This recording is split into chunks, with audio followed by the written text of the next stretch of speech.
So friends, हमने print F का function देखा कि प्रिंट एफ असल में कैसे काम करता है। प्रिंट एफ जैसे कि लास्ट टाइम हमने किया था कि किसी चीज का प्रिंट देने के लिए हम प्रिंट एफ का यूज करते हैं। अब ये जो है ना, ये जो कमांड है प्रिंट एफ की, ये पूरे प्रोग्राम में यूज होगी। सिंपल सी बात है, पूरे प्रोग्राम में प्रिंट एफ की कमांड यूज होगी, पूरी प्रोग्रामिंग में। अब क्या करना है, अब इससे आगे हम चलते हैं। ये तो हमने simple welcome to C programming की थी, जिसमें मैंने आपको बताया था कि जो भी हमारा प्रोग्राम है वो कंपाइलर ऊपर से स्टार्ट करता है और लाइन वाइज स्टार्ट करते हुए डाउनवर्ड डायरेक्शन में जाता है। मेन क्या बताता है, इंट मेन। ये देखिए यहाँ पे वर्ड मेन भी आ सकता है, इंट मेन भी, दोनों का जो इसको हम नेक्स्ट लेक्चर में यानी कि एक दो लेक्चर में मैं आपको उसको प्रॉपरली बताऊंगी, इसका सेपरेट लेक्चर लूंगी। तो अगर मैं यहाँ पे, मैंने आपको ये भी कहा था कि अगर hash include studio input output dot H और इंट नहीं लिखते तो मेन से भी ये पूरा प्रोग्राम चल जाएगा। अब गेट सी एच का काम क्या था, गेट सी एच की फंक्शन को स्टॉप करके रखना एक जगह पे जब तक कि कोई करेक्टर ना मिल जाए, क्योंकि गेट सी एच मतलब कि कोई करेक्टर, यानी कि कंपाइलर, यानी गेट सी एच की कमांड ये कह रही है कि मुझे कोई करेक्टर दो, तभी मैं कंपाइलर को आगे जाने दूंगा और प्रोग्राम को एग्जीक्यूट करने दूंगा। अदरवाइज प्रोग्राम एग्जीक्यूट नहीं करेगा और वो यहीं पे ही स्टे करेगा। अगर मैंने कोई भी करेक्टर दबाया था तो वेलकम टू सी प्रोग्रामिंग आ गया था, then again get C H आया था। ये वाला गेट सी एच हमने क्यों दिया था, क्योंकि जो लास्ट की दो लाइन्स आई थी ना उसको, ताकि वो ना दिखाई दे, क्योंकि फिर से अगर हम कोई करेक्टर प्रेस कर रहे थे तब हमारे पास वो दो लाइन आई और वो प्रोग्राम एंड हो गया। यही हुआ था ना। इसको रन करें तो हमने क्या F9 दबाया, F9 बिल्ड एंड रन करता है, ठीक है ना।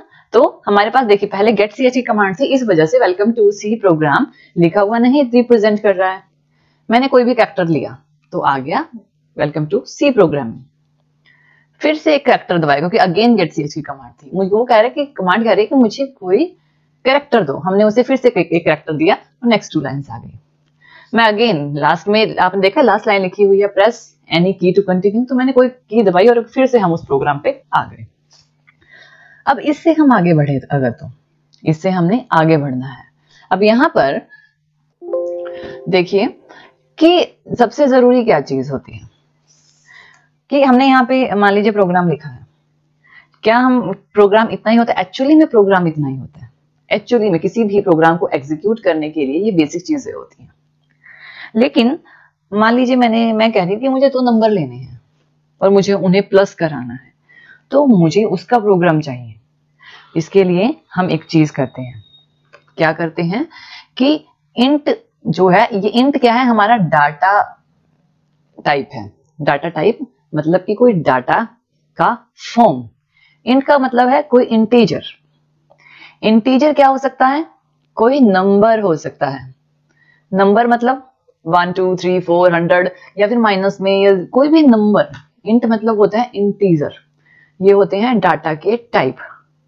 अब एक तो जैसे कि मेरे पास इंट है, और क्या हो सकता है, और मेरे पास हो सकता है फ्लोट, FLOAT।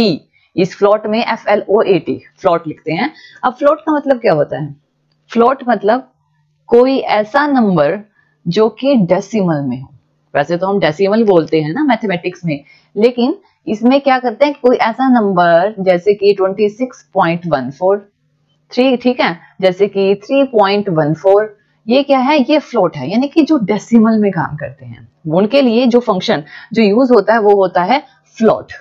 अब यहां पर क्या करना है, जैसे कि हमारे पास फ्लोट है, नेक्स्ट जो हमारे पास होगा वो होगा कैरेक्टर। अब जरूरी तो नहीं है ना कि हम सिर्फ और सिर्फ नंबर्स में यानी इंटीजर में ही काम करें, या फिर डेसिमल में यानी कि फ्लोट में ही काम करें। अब हम कोई कैरेक्टर भी तो ले सकते हैं, कैर, उसके लिए CHAR कैर का यूज होता है। कैर में आप एक चीज ध्यान रखना कि कैर में सिर्फ वन ही कैरेक्टर दिया जा सकता है। जैसे कि मैंने A दिया और इस पे ऊपर कोमास भी आएंगे, एक कैरेक्टर को एंटर करवा सकते हैं वो भी कोमास में, वो होता है कैर।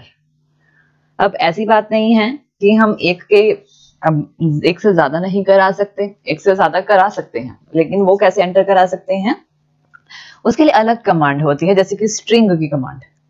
लेकिन चलो अब हम स्ट्रिंग की बात नहीं कर रहे हैं, अब हम बिल्कुल सिंपल, आपको कंफ्यूज नहीं करते, बिल्कुल इजी फॉर्म में चलते हैं।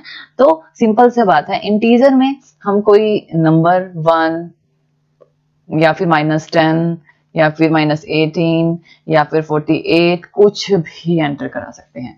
लेकिन ध्यान रखें कि इंटीजर में इंटीजर ही जाएगा, फ्लोट में फ्लोट ही जाएगा जो कि पॉइंट्स में होगा, और कैरेक्टर में कैरेक्टर ही जाएगा। अगर आप इसको मिक्स कर दोगे ना, यानी इंटीजर को फ्लोट की जगह, फ्लोट को इंटीजर की जगह रख दोगे, तो आपका प्रोग्राम वर्क नहीं करेगा।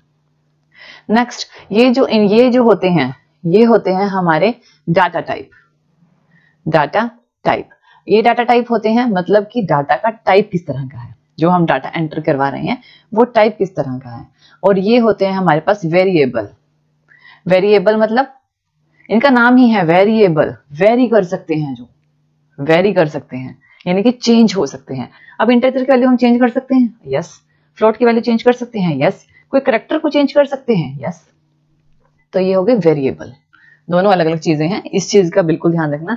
एक चीज और ध्यान रखना, देखिए कैरेक्टर एक, या मैंने कहा कि सिर्फ एक ही कैरेक्टर को स्टोर करा सकता है। ऐसा क्यों होता है? पता क्या होता है, हमारा जो कंप्यूटर होता है ना, वो बाइनरी लैंग्वेज समझता है। बाइनरी लैंग्वेज, अब बाइनरी लैंग्वेज क्या होती है, देखिए ये बेसिक समझना जरूरी है, ठीक है ना। सी प्रोग्रामिंग में आगे जाने के लिए ये बेसिक समझना जरूरी है, ठीक है। बाइनरी लैंग्वेज क्या होती है, 0 या फिर 1। अगर आपको कंप्यूटर को 1 समझाना है तो आप 1 नहीं लिखोगे, आप 0 1 लिखोगे। अगर 2 समझाना है तो 2 नहीं लिखोगे, 0 1 0 लिखोगे। अगर 3 समझाना है तो यानी कि हम नहीं लिखेंगे, हम कंपाइल करवा रहे हैं, हमें ये सब कुछ याद है, हम कंपाइलर से करवा रहे हैं। तो कंपाइलर को 3 समझना है तो वो 0 1 1 को समझता है। अगर उसे 4 समझना है तो 1 0 0 को समझेगा। तो ये लैंग्वेज जो है बाइनरी लैंग्वेज होती है। लेकिन हम, चलो ठीक है, ये इसका एक मेथड होता है समझने का, हम इसके बारे में बात नहीं कर रहे, हम कंपाइलर को कहेंगे कि वो करेगा सब सारा काम। लेकिन आपको एक चीज याद रखना है कि हर एक जो वैल्यू होता है उसका एक साइज होता है। अब अगर आपको अपने कंप्यूटर में कुछ सेव करना है और किसी मेमोरी में सेव करना है, तो वो रैम में जाके आपका कोई भी डाटा सेव होता है। रैम, रैंडम एक्सेस मेमोरी, यानी रैंडमली हम मेमोरी को उठाकर यूज कर सके, रैंडम एक्सेस कर सके, उसमें डाल सके, उसमें से उठा सके। अब इंटीजर जो होता है, अगर हम इंटीजर की बात करें, जो इंटीजर होता है या फिर कहें साइंड इंटीजर, अनसाइंड इंटीजर होते हैं, वो 16 बिट को स्टोर करते हैं, 16 बिट के डाटा को स्टोर करते हैं।